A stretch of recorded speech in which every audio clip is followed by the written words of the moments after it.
மனித வாழ்வின் பெருமை எது? நீத்தார் நினைவு நாள் சிந்தனைகள்.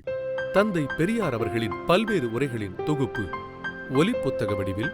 வெளியீடு பெரியார் சுயமரியாதை பிரச்சார நிறுவனம்.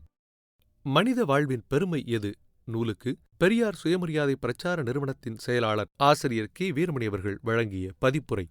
ஒப்பாரும் மிக்காரும் இல்லாத அறிவு ஆசான் தந்தை பெரியார் அவர்களது சமுதாய சிந்தனைகள் பெரிதும் தத்துவச் சிந்தனைகளாகவே மிளிருகின்றன. மனிதன் ஆறறிவுடன் உள்ள காரணத்தால் இவன் உயர்ந்தவன் என்று எண்ணுகிறான். ஆனால் அவனைவிட குறைந்த அறிவு உடைய மற்ற பிராணிகள் எப்படியெல்லாம் மனிதனுக்கு இல்லாத தனித்தனி ஆற்றல்களையும் தன்மைகளையும் உள்ளடக்கி உள்ளன என்பதை மிக அருமையாக படம் பிடித்து காட்டியுள்ளார் இந்த உரை தொகுப்பில். இன்று வரை பிறப்பவர் இறப்பது உறுதி. செத்துப்போவது என்பது உடலில் உள்ள சத்துப்போன நிலையே தவிர வேறில்லை என்கிறார் தந்தை பெரியார். மனிதன் என்பவன் ஒரு கூட்டுப்பொருள் கொண்டவன். அவனது அவயவங்களில் 1-2 குறையாக இருந்தபோதிலும் அவனை மனிதன் என்றுதான் அழைக்கிறோம். மற்றும் மனிதனின் சுபாவம் என்ன என்று பார்த்தால் மற்ற ஜீவன்களுக்கு இல்லாத சுபாவம் கொண்டவனாக இருக்கிறான். நாய்க்கு ஆகிலும் நன்றி விசுவாசம் என்பது மிகுதியும் உண்டு. நன்றியை கொஞ்சம் கூட மறக்காமல் நாய் தன் எஜமானனிடம் விசுவாசத்துடன் இருக்கும். தன் எஜமான் தன்னை விட்டு வெளியில் சென்றுவிட்டு பிறகு வந்ததும் தன் நன்றியின் அறிகுறியாக எட்டி தாவி வாலை ஆட்டிக்கொண்டு துள்ளி குதித்து மேலே விழுந்து விளையாடுவதற்கு முயற்சிக்கும். மனிதனோ நாயைப்போல் நன்றி இயல்பு உடையவனல்ல. நாயை தன் எஜமான் எவ்வளவு அடித்தாலும் உதைத்தாலும் மறு நிமிடத்தில் அதே நாய் தன் எஜமானனிடம் அன்பு காட்டுவதை பார்க்கலாம். சோறு போடாவிட்டாலும் விசுவாசம் காட்டும். ஆனால் மனிதன் அப்படியல்ல. என்ன நன்மை அடைந்தாலும் ஒரு தீமை நேர்ந்துவிட்டால் முன்பு அடைந்த நன்மைகளை மறந்து தீமையை மட்டும் எடுத்துக்கொள்வான். இது மனித ஜீவனின் சுபாவம் ஆகும். மனிதனுக்கு சகலமும் சுயநலம், வியாபார முறை. மனிதனுக்கு துரோகம் என்பது இயல்பு. இப்படி மற்ற ஜீவன்களில் பூனையை எடுத்துக்கொண்டால் அதன் சுபாவப்படி மனிதன் எப்பொழுது ஏமாறுவான் அல்லது எப்போது இருட்டு ஆகும், அடுக்கில் அறையில் உள்ள பால் தயிர் பானையை உருட்டிவிட்டு ருசி பார்க்கலாம் என்று காத்துக்கொண்டு இருக்கும். மற்றவரை ஏமாற்றும் சுபாவத்திலேயே கருத்துடன் இருக்கிறது. அதுபோல மாத்திரமல்லாமல் மனிதனை மனிதன் குரோதக் கருத்திலும் துரோகக் கருத்திலும் கொல்வான், விஷமிடுவான், சாகத் தவம் கிடப்பான். இது மனித இயல்பு. பூமிக்கு மேல் மைல் கணக்கில் தூரத்தில் பறக்கும் பருந்து பூமியில் கிடக்கும் சிறிய வஸ்துக்களை கண்டுபிடித்து விடுகிறது. நம்முடைய கண் பருந்தின் கண்ணை விட பெரியது. நம் கண் உருவத்தில் பெரிதே தவிர பறவைக்குள்ள கண்ணின் சக்தியை போன்ற சக்தி அதிகம் கொண்டதில்லை. பருந்தின் கண்களுக்கு தனி சக்தி இருக்கிறது. மனிதன் கரும்பை உற்பத்தி செய்கிறான். ஆனால் யானைக்கு கரும்பை தின்னுவதற்குத்தான் தெரியும், கரும்பை பயிர் செய்யத் தெரியாது. மனிதன் பெரிதும் பிறருக்கு தொண்டு செய்து வாழ்வதையே குறியாய்க் கொண்டுள்ளான். ஆனால் இந்த குறிக்கோள் மற்ற ஜீவனுக்கு இல்லை. எனவே தொண்டு செய்து அதன் விளைவாக மனிதன் புகழ் ஈட்டுதலே அவனுக்கு தனிச்சிறப்பாகும் என்கிறார் தந்தை பெரியார் அவர்கள்.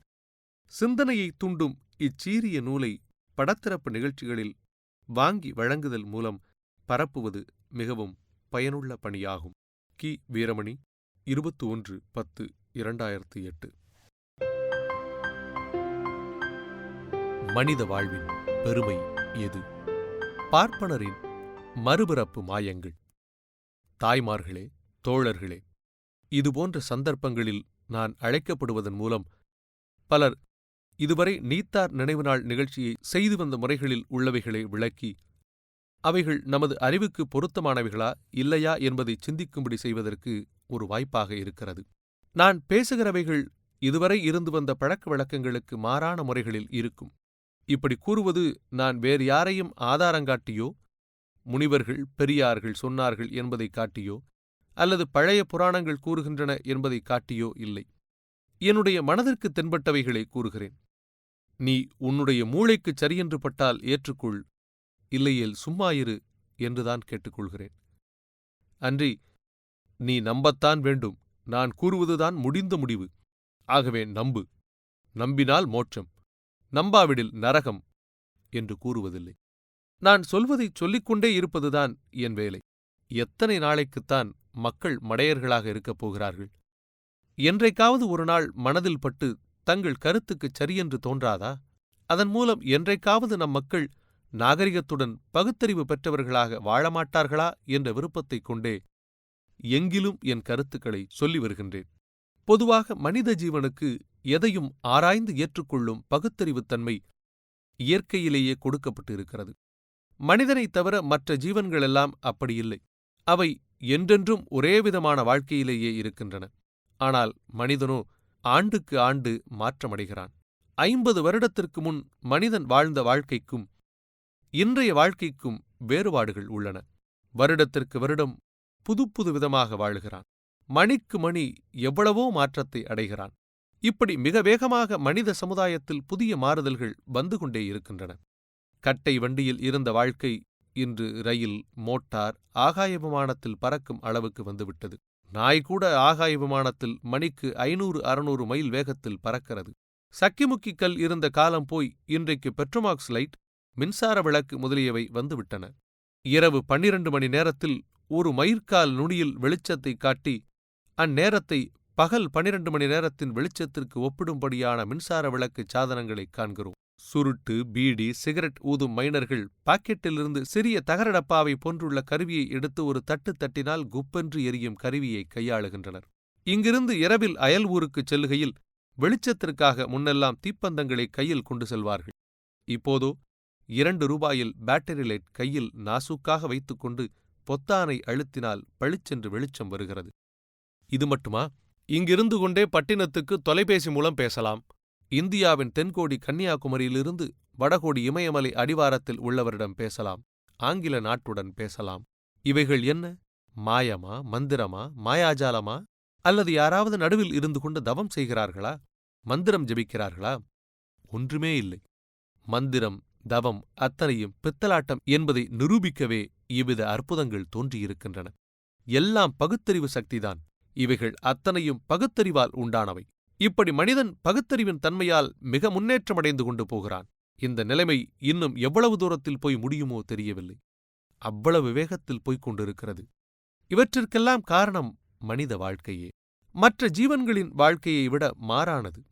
எதையும் தன் அறிவு கொண்டு ஆராயும் தன்மையுடன் இருப்பதால் இப்படி அதன் பலனால் மாறிக்கொண்டே போகிறான். மற்ற ஜீவன்கள் 1000 ஆண்டுக்கு முன் இருந்ததைப் போன்றே இன்றும் இருக்கின்றன. ஏதாவது ஓரிரு மிருகம் தன் வாழ்க்கையில் சிறிது மாற்றமடைந்திருக்குமானால் அது மனிதனால் புகுத்தப்பட்டிருக்கும். அதை அன்றி அதற்கு தன் சொந்தமான புத்தியை உபயோகித்து நல்லது கெட்டது உணர்ந்து அதன்படி நடப்பது கிடையாது. ஆனால் இப்படிப்பட்ட உயர்ந்த குணத்தை அடைந்த மனிதனின் வாழ்க்கை உள்ள நிலை இன்றைக்கு நம் நாட்டில் மிக மோசமாக இருக்கிறது. இதுவரை கூறிய அதிசய அற்புதங்களில் ஏதாவது ஒன்றை கண்டுபிடித்த அறிவாளி நம் நாட்டு மனிதனாக இருக்கவில்லை. எல்லாம் மேநாடுகளில்தான் பகுத்தறிவாளி தோன்றுகிறான். அயல்நாட்டில்தான் விஞ்ஞானி தோன்றுகிறான். பெரிய ஆராய்ச்சியாளர்கள், புதிய சாதனங்களைக் காணும் அறிவு பெற்ற நிபுணர்கள் தோன்றுகிறார்கள்.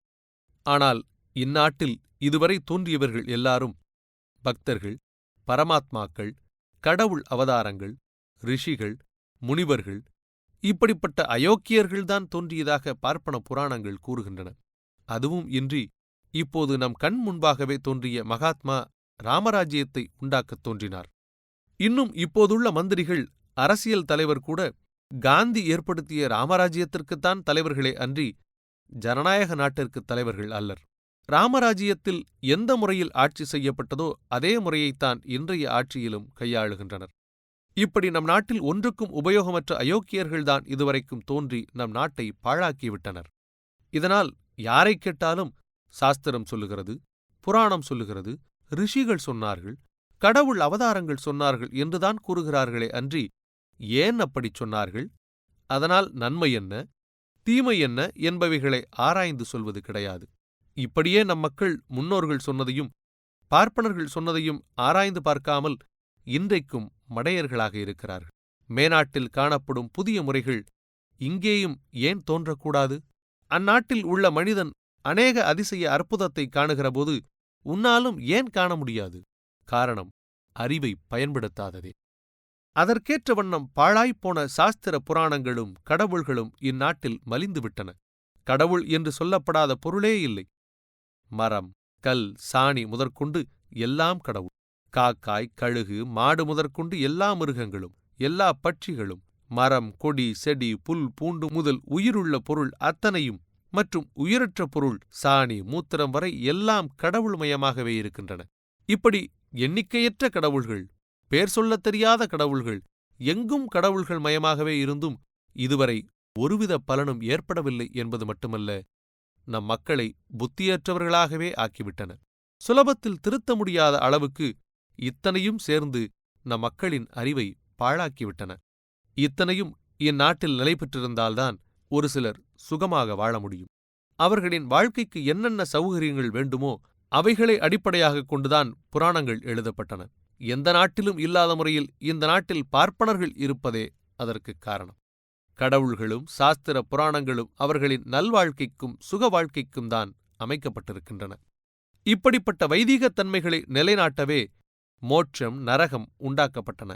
சாஸ்திர புராணங்களை ஆராய்ந்து பார்க்கக்கூடாது, காதால் கேட்கவும் கூடாது, படித்து பார்க்கவும் கூடாது என்ற நிபந்தனையும் ஏற்படுத்தி அவைகளுக்கு இன்னின்ன தண்டனைகள் என்பதையும் எழுதி வைத்துள்ளார்கள். மனிதன் கடவுளை நம்ப வேண்டும், கடவுள் கூறியபடி கேட்க வேண்டும், கடவுள் கூறியதற்கு மாறாக நடக்கக்கூடாது. அப்படி நடந்தவன் நரகம் சேருவான், பார்ப்பன புரட்டுகளை ஒப்புக்கொள்ளுகிறவன் மோட்சம் சேருவான் என்பதையும் கூறினர். மேலும் மதம் மக்களை மடமையிலேயே என்றென்றும் ஆழ்த்தியிருக்க வேண்டும் என்பதற்கே ஏற்படுத்தப்பட்டது. அவனவன் என் மதத்தில் கூறியிருக்கிறது, அதன் உட்பிரிவுகளான பல்வேறு ஜாதிகளைக் காட்டி என்னுடைய ஜாதி பழக்க வழக்கம் என்று கூறி கண்மூடித்தனமாக பின்பற்றுதலும் அறிவை உபயோகிக்காததே ஆகும்.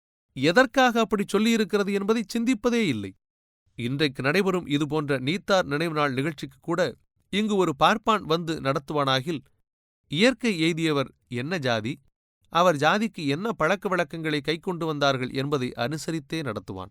இதனால் என்ன விளங்குகிறதென்றால், இயற்கை எய்தியவர் இன்ன ஜாதியைச் சேர்ந்தவர் என்பதையும், அந்த ஜாதி பழக்க வழக்கம் என்பதால் அந்த ஜாதி மறைந்து போகாமல் என்றைக்கும் இருக்க வேண்டும் என்பதற்குமே செய்யப்படுகிறது. இப்படியே இன்னமும் கல்யாணம், கருமாதி, திவசம் இப்படி பல வகைகளை உண்டாக்கி அவைகளில் அந்த ஜாதிக்கு ஒவ்வொரு முறையை உண்டாக்கி அந்த ஜாதிகளை நிலைநாட்டவே செய்யப்படுகின்றன.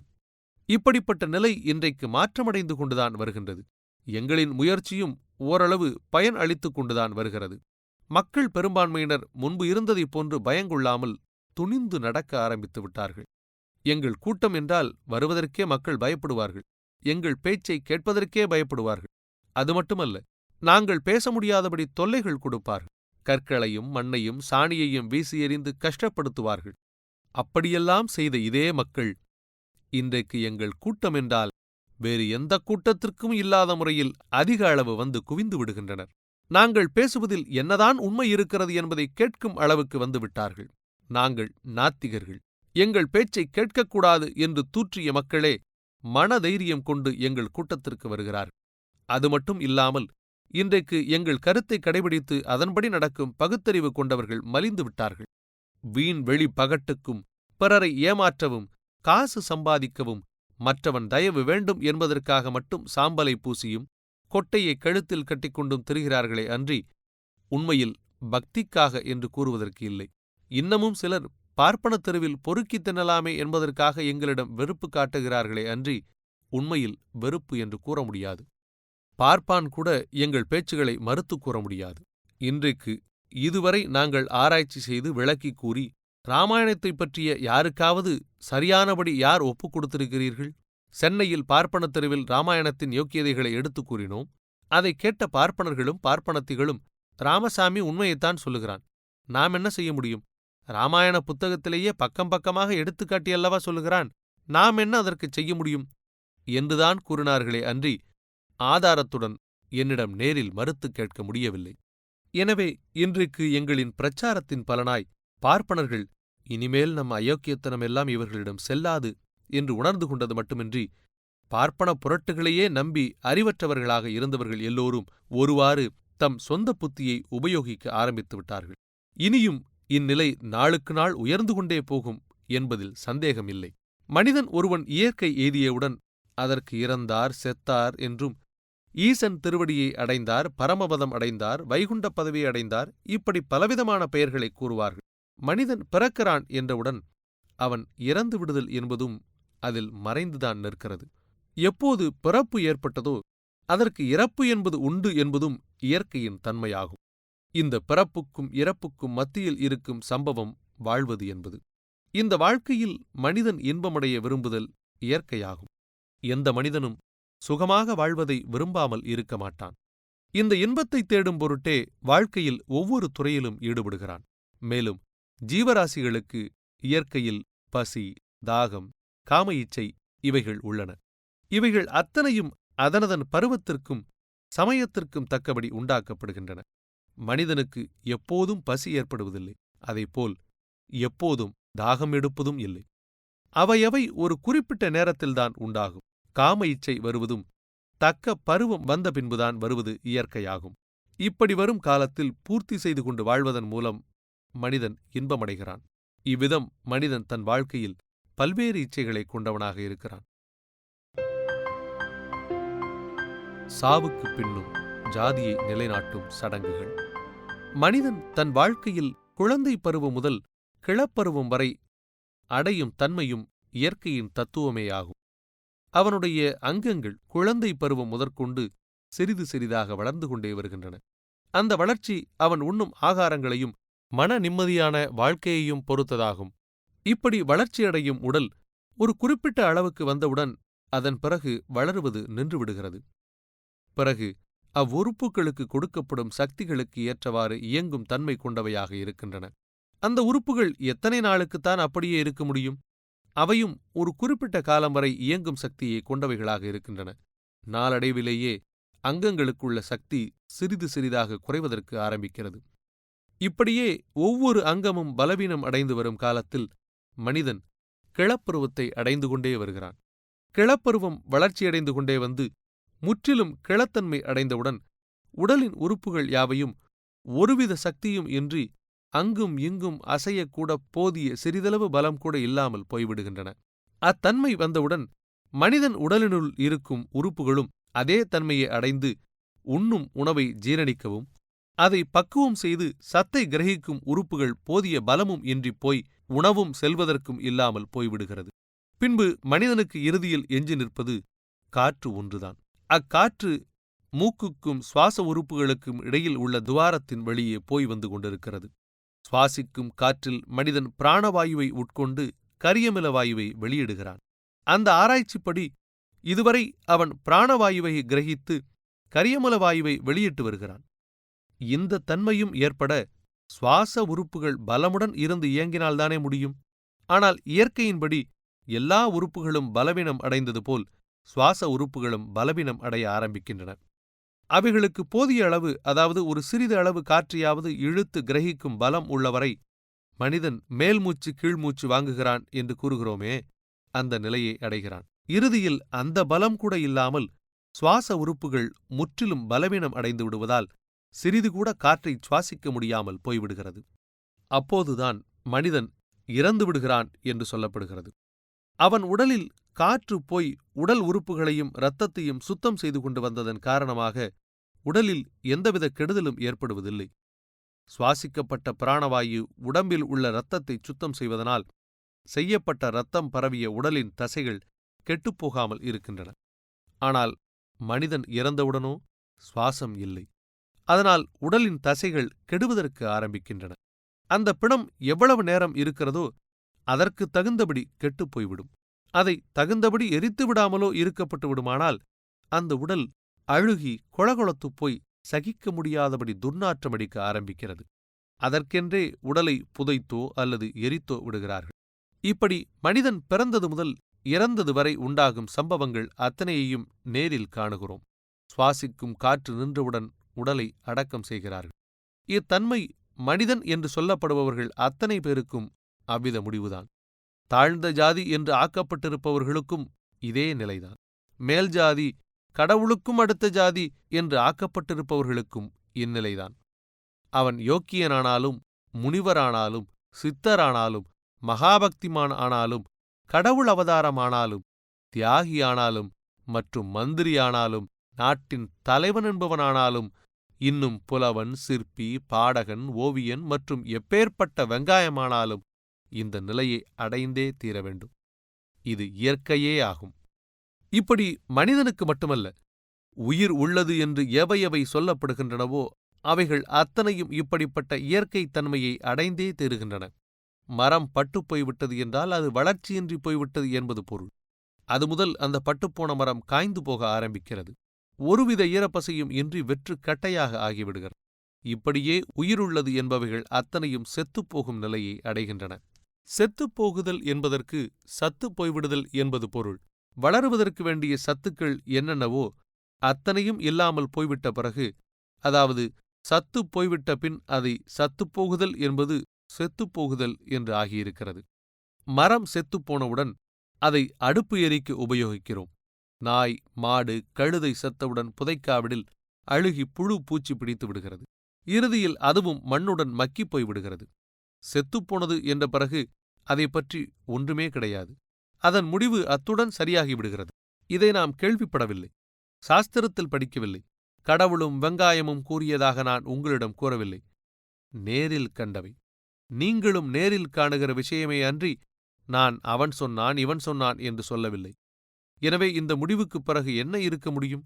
ஒன்றுமே கிடையாது. அத்துடன் வாழ்க்கை இறுதியடைந்து போய்விடுகிறது. பார்ப்பனன் தங்கள் வாழ்க்கைக்குச் சாதகமாக பல வழிகளை கையாளுகிறான். மனிதன் இறந்தவுடன் அந்த உடலை அவரவர் மதப்படி, அதிலும் மதத்தின் உட்பிரிவாக அமைக்கப்பட்டுள்ள ஜாதி முறைப்படி எரிக்கவோ புதைக்கவோ வேண்டும் என்று எழுதி வைத்திருக்கிறான். அதன்படி மக்களும் இது எங்கள் ஜாதி வழக்கம் என்று கூறிக்கொண்டு புதைப்பவர்கள் புதைப்பதும் எரிப்பவர்கள் எரிப்பதுமாக இருக்கின்றனர். இதனால் என்னவென்றால், அந்தந்த ஜாதிக்காரன், அவனுடைய பின் சந்ததிகள் இன்னென்ன ஜாதியைச் சேர்ந்தவர்கள், அவர்களும் அதே முறையை பின்பற்ற வேண்டும் என்ற முறையை நிலைநாட்டுவதன் மூலம் நடத்தப்படுகின்றன. எனவே மனிதன் இறந்த பின்னும் கூட பார்ப்பான் மத பிரச்சாரத்திற்கென்று இன்னின்ன பழக்க வழக்கம் என்று ஏற்படுத்தியிருக்கிறான். அத்துடன் விடவில்லை. செத்துப்போனவுடன் உடலிலிருந்து ஆத்மா என்று ஒன்று பிரிந்து விடுகிறதாம். அது இங்கே தங்காமல் நேராக மேல்லோகம் போகிறதாம். இவ்வளவு இயற்கைத் தன்மைகளையும் கண்டபின் ஆத்மா என்பது எங்கே இருக்கிறது? அது எப்படி பிரிகிறது என்றால், அது உருவமற்றது, கண்ணுக்குத் தெரியாதது என்று கூறினார்கள். அந்த ஆத்மா நேராக மேல் உலகம் சென்று அங்கு அது இங்கு செய்த பாவ புண்ணியத்துக்கு ஏற்றபடி தண்டனை பெறுகிறதாம். பாவம் செய்த ஆத்மா நரகத்தில் தள்ளப்படுகிறதாம். புண்ணியம் செய்த ஆத்மா மோட்சத்தில் தள்ளப்படுகிறதாம். இங்கேதான் உடல் நம் கண்முன்பாகவே எரிக்கப்பட்டது அல்லது புதைக்கப்பட்டது. உருவமற்ற ஆத்மா எப்படி அங்கே தண்டனை பெறும் என்று கேட்டால், அந்த ஆத்மாவுக்கு வேறொரு உடலை மேல் உலகத்தில் கொடுக்கிறார்களாமே. அந்த உடலை இந்த ஆத்மா உடுத்திக் கொண்டவுடன் மனித உருவம் அடைகிறதாம். அதே உடலுக்கு அங்கே தண்டனை கிடைக்கிறதாம். இதில் என்ன நியாயம் இருக்கிறது என்பதை சிந்திக்க வேண்டும். பாவமோ புண்ணியமோ செய்த உடல் நம் கண்முன்னே இங்கே இருக்க, அங்கே வேறொரு உடல் பாவத்தின் தண்டனையையோ புண்ணியத்தின் சுகத்தையோ அனுபவிக்கிறதாம். அப்படியானால் உண்மையில் பாவம் செய்த உடலை தண்டிக்க வேண்டும், உண்மையில் புண்ணியம் செய்த உடல் சுகமடைய வேண்டும். இதை விட்டுவிட்டு ஏதும் அறியாத வேறொரு உடலை வதைப்பதும் சுகப்படுத்துவதும் என்ன நியாயம் என்று கேட்டால், உடனே இவன் நாத்திகம் பேசுகிறான் என்றுதான் சொல்லத் தெரியுமே தவிர தக்க பதில் ஒன்றும் கூற முடியாது. மறுபடியும் அந்த ஆத்மா உலகில் உருவம் எடுத்து வருகிறதாம். அந்த உருவம் பாவ புண்ணியத்திற்கு ஏற்றபடி தக்க உருவம் அடைகிறதாம். அதில் ஃபர்ஸ்ட் கிளாஸ், முதல் தர உருவம் என்று சொல்லப்படுவது பார்ப்பன உருவம். மற்றவையெல்லாம் அதற்கு கீழ்ப்பட்டவை. மனிதன் உருவத்திலேயே பார்ப்பான் தவிர்த்த மற்ற கீழ்ஜாதி உருவங்கள் தரம் பிரித்து உயர்ந்த ஜாதி தாழ்ந்த ஜாதி என்பதற்கு தகுந்தபடி அமைக்கப்பட்டிருக்கின்றன. மனித உருவத்துக்கு கீழ் மிருக உருவம், அதிலும் தரம் பிரித்து அமைத்து மற்றபடி மரம் செடி கொடி இப்படி அமைக்கப்பட்டிருக்கின்றன. இதை ஏன் கூறுகிறேன் என்றால், அயோக்கிய பார்ப்பனர்கள் தங்களை மட்டும் பெரும் புண்ணியாத்மாக்கள், மற்றவர்கள் எல்லோரும் பெரும் சண்டாளர்கள் என்பதை வாய்விட்டு கூறுவதற்கு பதிலாக இப்படி எழுதி வைத்திருக்கிறார்கள் என்பதை கூறவே ஆகும். இப்படி நம்மை எந்த விதத்தில் இழிவுபடுத்த வேண்டுமோ அம்முறைகளிலெல்லாம் இழிவுபடுத்தி இருக்கிறார்கள். அந்த ஆத்மாதான் மேல்லோகத்தில் புண்ணியத்திற்கு ஏற்றபடி மோட்சத்திலேயோ அல்லது பாவத்திற்கு ஏற்றபடி நரகத்திலேயோ தள்ளப்பட்டிருக்கிறதே. பிறகு இங்கே எப்படி வந்தது? அதனதன் நல்வினை தீவினைக்கு தகுந்தபடி மோட்சம் நரகத்தில் போய்ச் சேருகிறது என்ற பிறகு இங்கே எப்படி குதித்து வர முடியும்? அப்படியானால் மோட்சத்திலிருந்து தப்பி ஓடி வந்ததா? நரகத்தை விட்டு ஓடி வந்து விட்டதா? அப்படி அங்கு போய்ச் சேருகிற ஆத்மா சாந்தியடைய இங்கே பார்ப்பானுக்கு தான தர்மம் செய்தால் போதுமாம், உடனே அது அவர்களுக்கு போய்ச் சேருகிறதாம். அதை அடைந்து அவர்கள் சுகமடைகிறார்களாம். என்ன முட்டாள்தனம் என்பதை சிந்திப்பதே இல்லை. 100க்கு 100 முட்டாள்களாக இருப்பவர்கள்தான் இன்னமும் இதை நம்பிக்கொண்டு பார்ப்பானுக்கு அள்ளி கொடுக்கின்றனர். கையில் பணம் காசு இல்லை என்றால் கூட கடன் வாங்கியாவது திவசமும் கருமாதியும் செய்கிறான். இப்படி திவசம் செய்வது குறிப்பிட்ட நாள் வரையிலும் என்று கூட இல்லை. இவன் உயிர் இருக்கும் நாள் வரை அவன் தகப்பனுக்கு திவசம் செய்கிறான். பார்ப்பான் கூறியிருக்கிறபடி மேலே சென்ற ஆத்மா பிறகு என்ன உருவம் எடுத்ததோ தெரியவில்லை. அந்த உருவம் எடுத்த பிறகும் இவன் திவசம் செய்தானாகில் பார்ப்பான் கூறுகிறபடி அந்த ஆத்மா எங்கே இருந்தாலும் அந்த தானப் பொருள்கள் போய்ச் சேர வேண்டும். அப்படி இதுவரை யார் அடைந்திருக்கிறார்கள்? அப்படியே அவன் கூறுவது உண்மை என்றாலும் இக்கூட்டத்தில் உள்ள அத்தனை பேரும், ஏன் இவ்வூரில் உள்ள அத்தனை பேரும் மற்றும் இந்நாட்டு மக்கள் அத்தனை பேரும் இதற்கு முன் ஏதாவது ஒரு பிறவியில் இருந்திருக்க வேண்டும். நாம் இல்லை என்றாலும் மற்ற ஜீவராசிகளாவது முதலில் மனித உருவத்தில் இருந்திருக்க வேண்டும். அவைகள் இறந்தவுடன் அதனதன் பிள்ளைகள் திவசம் கொடுப்பார்கள். அத்தனை பேருக்கும் இல்லை என்றாலும் ஒரு சிலருக்காவது தன்னுடைய பிள்ளைகள் திவசம் கொடுப்பார்கள். அப்படி கொடுப்பது இப்போது இவர்களுக்கு வந்து சேர வேண்டும். நியாயப்படி அதுதான் முறையாகும். ஆனால் இதுவரை அப்படி யாரும் அடைந்ததாக கிடையாது. கேள்விப்பட்டது கூட இல்லை. எனவே பார்ப்பானுக்கு கொடுத்தபின் அதை ஜீரணித்து விடுகிறான். பிறகு எங்கே இவன் அப்பனுக்கு மேல் உலகத்துக்கு போக முடியும்? அப்படியே பார்ப்பான் மேல் உலகத்துக்கு அனுப்பும் சக்தி கொண்ட மந்திரம் கொண்டவனாக இருந்தால் இன்றைக்கு எவ்வளவோ காரியத்துக்கு பயன்படும். ஆனால் அத்தனையும் புரட்டு என்பதற்கு நடந்த சம்பவம் ஒன்றை குறிப்பிடுகிறேன். ஒரு பார்ப்பனனிடம் ஒரு மடையன் திவசம் கொடுத்து கொண்டிருந்தானாம். அப்போது பார்ப்பனன் சொல்படி அந்த மடையன் ஆற்றில் உள்ள தண்ணீரை கையால் அள்ளி தெளித்துக் கொண்டிருந்தான். அதன் காரணம் என்னவென்றால் இவன் இறைக்கும் தண்ணீர் மேல் உலகத்திற்கு போய் இவனுடைய முன்னோர்களுக்கு பயன்படுகிறது என்பதாகும். அந்த அடிப்படையில் புரோகிதம் மந்திரம் கூற இவன் தண்ணீர் இறைக்கிறான். அப்போது அதை பார்த்த ஒருவன் தானும் தண்ணீரை கரையின் மேல் வாரி இறைத்தான். அதைக் கண்ட புரோகிதன், நீ ஏன் தண்ணீர் இறைக்கிறாய் என்றதற்கு, நான் என்னுடைய ஊரில் உருளைக்கிழங்கு தோட்டம் வைத்திருக்கிறேன். அதற்கு தண்ணீர் இறைத்து அதிக நாட்களாகின்றன. இப்போது நீங்கள் மந்திரம் சொல்லும்போது இறைத்தால் இந்த தண்ணீர் என்னுடைய உருளைக்கிழங்கு தோட்டத்திற்கு போய்ச் சேரும் என்றானாம். அதற்கு புரோகிதன், அது எப்படி அவ்வளவு தூரம் போய்ச் சேரும் என்று கேட்க, அதற்கு இவன், நீங்கள் இறைக்கும் தண்ணீர் எங்கேயோ கண்ணுக்கு தெரியாமல் ஒருவரும் காண முடியாத அவ்வளவு உயரத்தில் இருக்கும் மேல் உலகத்திற்கு போகிற பொழுது இது இங்கே அடுத்த ஊரில் உள்ள என் தோட்டத்திற்கு போகாமல் இருக்க முடியுமா என்று கேட்டானாம். பிறகு புரோகிதன் நம்முடைய சாயம் வெளுத்தது என்று நினைத்து தலைகுனிந்து போய்விட்டானாம். இதுவரை நீங்கள் கேட்டது மனித வாழ்வின் பெருமை எது? ஒலிப்புத்தகத்தின் முதல் பகுதி. தொடரும் பகுதியை அடுத்த பதிவில் கேளுங்கள். நன்றி.